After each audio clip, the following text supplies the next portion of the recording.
乡亲啊，咱南投100公里脚踏车小镇旅游呢，今年第4年咯。第一次前进仁爱乡啊，另外嘛结合了13个乡镇的特色，推出了无同主题活动，希望民众会当慢慢啊骑车来南投佚佗。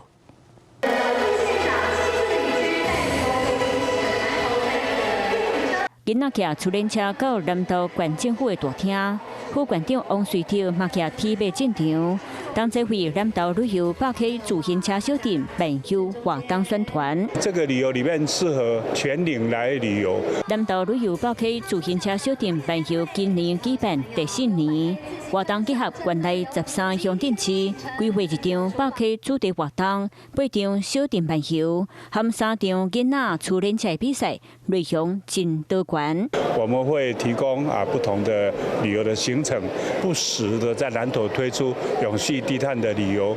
透过无共场次的规划，串联各地特色，官府希望带动观光和在地经济，同时推动低碳旅游，和活动兼顾休闲和饮食的发展。